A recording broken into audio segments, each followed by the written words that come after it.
গ্রামের সহজ সরল এক মেয়ের জীবন সংগ্রাম, সাথে নানা প্রতিকূলতা পেরিয়ে সামনে এগিয়ে যাওয়ার গল্পে নির্মিত নাটক মাটির মেয়ে। তুমি হচ্ছে এই প্রজন্মের সুফিয়া কামাল। আর্থিক সজীবের পরিচালনায় যে নাটকের কেন্দ্রীয় চরিত্রে অভিনয় করেছেন শায়লা সাথী।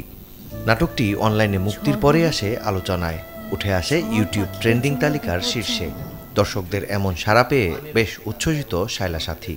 চ্যানেল 24-কে তাই নিজের কাজটি নিয়ে জানিয়েছেন তার অনুভূতি। আমার তো সব জায়গা থেকেই রেসপন্স পাচ্ছি, কিন্তু আমার তো সব থেকে বড় রেসপন্স ছিল আমার আব্বু আর আম্মুর পক্ষ থেকে। কারণ আমার আব্বু আম্মু যখন কাজটা দেখে বলেছে তোমার জীবনের সব থেকে সেরা নাটক দেখলাম, ইনফ্যাক্ট আমাদের পরিচালক আর্থিক ভাই ওনাকেও ফোন করে বলেছে যে দুর্দান্ত একটা কাজ বানিয়েছো, তো তখন তো অলরেডি আমি আমার পুরস্কার পেয়ে গেছি, তাই না? তো এটার থেকে ভালো লাগা তো আর কিছু হতে পারে না। দর্শক আমাকে যেভাবে ভালোবাসা দিচ্ছে, কমেন্টে গেলেই আমার তো অটোমেটিক কান্না পেয়ে যাচ্ছে। আমি গায়ে হাত তুলছি।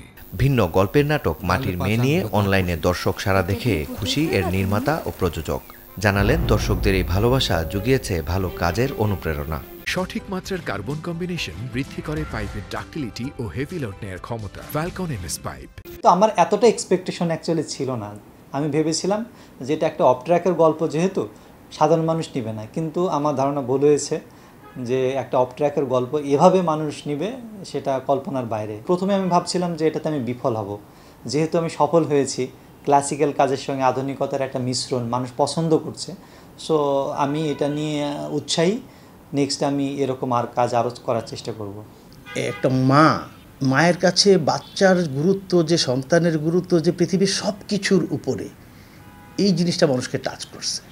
ভালো গল্প, ভালো নির্মাণ এবং পারফরমেন্স যদি নাটকে ভালো হয়, তাহলে দর্শক নাটক দেখে। এই মাটির মেয়ে নাটকের দর্শকপ্রিয়তা, এই ব্যাপক দর্শকপ্রিয়তা এটাই প্রমাণ করে। মাটির মেয়ে নাটকের বিভিন্ন চরিত্রে অভিনয় করেছেন ইন্তেখাব দিনার, তামিম খন্দকার, সাবেরি আলমের মতো শিল্পীরা। কাছ থেকে মাকসুদুল হক ইমু, চ্যানেল 24, ঢাকা।